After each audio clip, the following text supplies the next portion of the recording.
Welcome to the seventh presentation in our series on action learning. We're very pleased that you are joining us. This presentation is about membership in groups in action learning. I'm Carter McNamara of Authenticity Consulting. We're providing this series to make action learning more available and more accessible to everyone. This presentation is one in a series. They are best viewed in order, so please be sure to visit the website below for more information on the complete series as well as more information about our company. And so now, let's get started. If you've been following along with us, you have a good understanding already of the action learning process, including the types of projects that people work on. So in this presentation, we'll review the criteria for membership in groups. We'll also suggest how you could additionally assess whether someone really would be a good member or not. Then we'll review the typical responsibilities of a member in a group, and we'll talk about the groups themselves, including key features as well as the dynamics that can occur in groups. Members of an action learning group should have strong interest in addressing the project. They also should have some influence over the resources needed to address the project as well.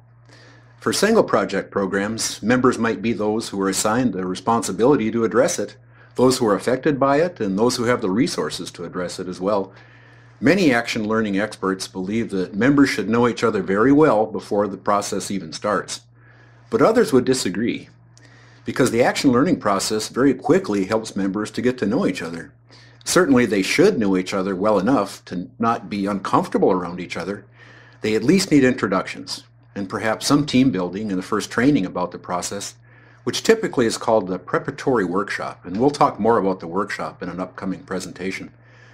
Many practitioners assert as well that it's great to have a diversity of members in a group, and by diversity we mean different values, perspectives, and opinions. Others believe that the diversity just naturally emerges as the members continue to exchange questions over time. It's very useful if members can be voluntary, at least in the first few groups of a program. That's often an option in multi-project programs. That voluntary basis often results in members who are very committed to the process and thus are more likely to benefit from it. In turn, they can share positive comments about the program, which helps to market it as well. Regardless of how interested they are in the program, if they don't actually have time to attend meetings, then their membership will be almost useless. In a few minutes, we'll talk about the number of members to have in a group. Especially when group membership is optional in a program, it's important to carefully screen members to ensure that they meet the criteria for members that we reviewed in the previous slide.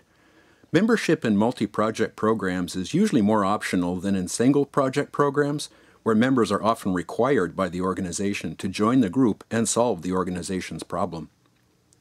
When using an assessment to screen members for membership, you might ask them, how do you know you will benefit from action learning?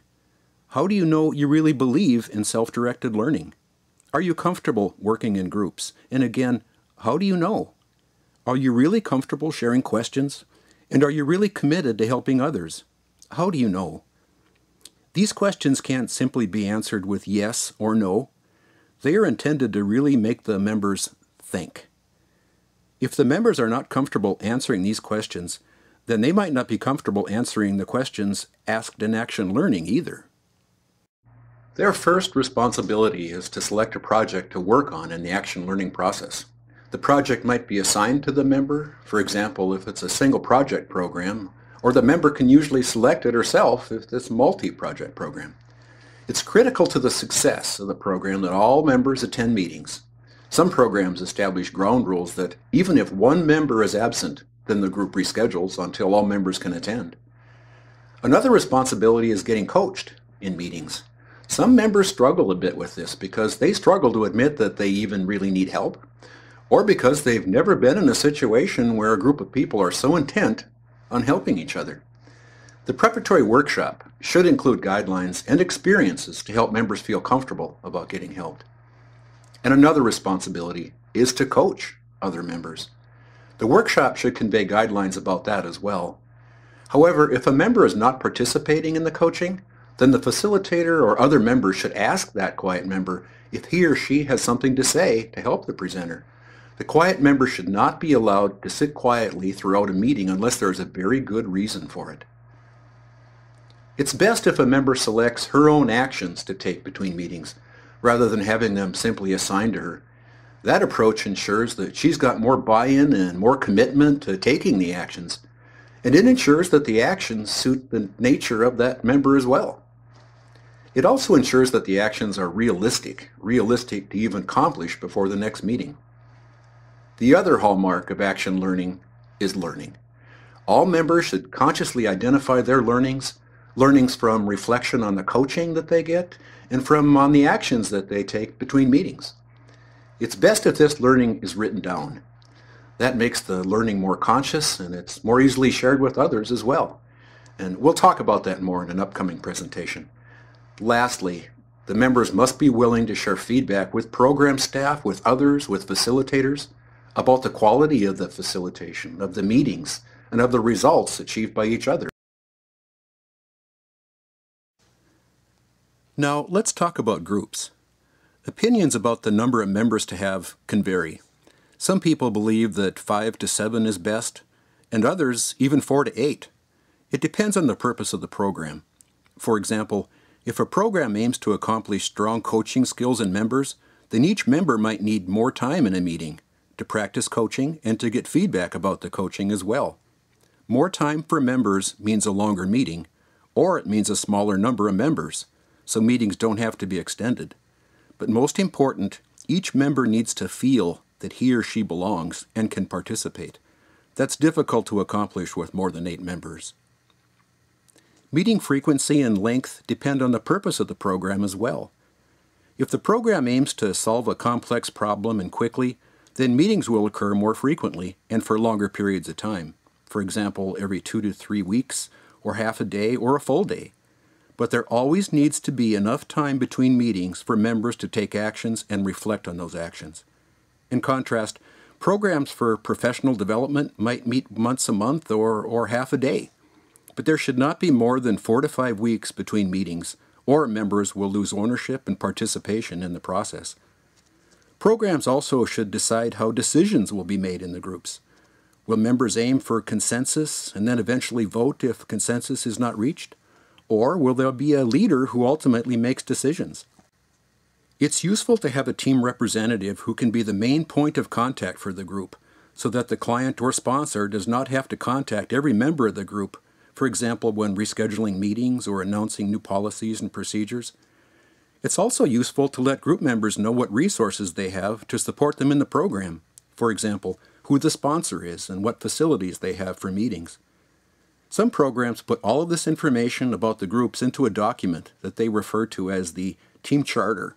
The document is very useful to ensure clear and consistent communications with everyone in the program. Overall, the nature of an action learning meeting is very highly focused and participatory. It's common that afterwards, in fact, the members are even a bit tired and need to take a break before doing anything else. Experts on teams would call action learning groups self-managed teams. In that type of team, members are given their overall purpose, the process to use, and their roles in the process, but the members are free to manage themselves within that structure. Research suggests that groups go through various stages. Some researchers suggest there are even more. We'll look at 4. Forming is when group members are learning about the purpose of the group, their roles, how they are structured, and so on. Storming is when they begin applying their roles and structure, but haven't quite mastered them yet, so members are a bit uncomfortable and even a bit testy at times with each other. Norming is when the members have become comfortable with their roles and the structure, and they're practicing them to become even better members of their groups. And performing. That's when members have mastered the process, mastered their roles. They're focused primarily on achieving the purpose of the group. Action learning groups typically go through these stages as well. They form quickly during the training. They go through the storming stages during the first meeting or two when they're becoming more comfortable with getting attention during coaching, with sharing questions, and also taking responsibility to take actions between meetings. And then they norm and they perform after those first meetings. By then, they know the process well enough to really focus on questioning and learning and on making progress towards their projects. Whether in a single project or a multi-project program, Trust and confidentiality are of critical importance in the process. The more that members can be open and honest in meetings, the more appropriate their projects will be, the more powerful their reflections will be, and the more effective their actions will be, and the more learning they will glean from the process. Ways that a program can build that trust and confidentiality include reviewing ground rules at the start of every meeting and continually mentioning values for trust and openness. Also, reminding members of confidentiality whenever a member seems to be working on a particularly private matter. There is a certain ongoing tension between process and content in action learning.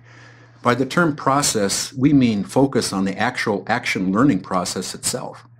By the term content, we mean the work on the projects, whether solving problems or achieving goals. That tension in action learning is a very powerful way to cultivate skills in continuous learning. That is, skills in ongoing reflection, skills in answering questions, and skills in getting something done. Because the action learning process helps members to consciously focus on both the process and the content, and that ability helps them in any situation to be able to stand back, ask themselves, what are we trying to accomplish here? Are we using the right process? And what are we learning? Thank you for reviewing this presentation, and we hope that you will go on to the next one. You might benefit from the following resources to add even more detail to our overviews of action learning. The website Action Learning Central references an extensive amount of free resources, including about the action learning process, each of its key elements, examples of action learning programs, and tools for each aspect of action learning. There's even an action learning glossary with definitions for each of the common terms in action learning. Our company, Authenticity Consulting, also is available to answer your questions or to help you in any other way. Our firm does very successful action learning groups around the world and for a wide variety of outcomes and applications. There's also the free management library at managementhelp.org. You can find resources and tools for almost any activity in the workplace, including for many of the activities in action learning. You can find more about each of these three resources by going to actionlearningcentral.com/gratis and select the presentation entitled General Resources for Action Learning. Thank you.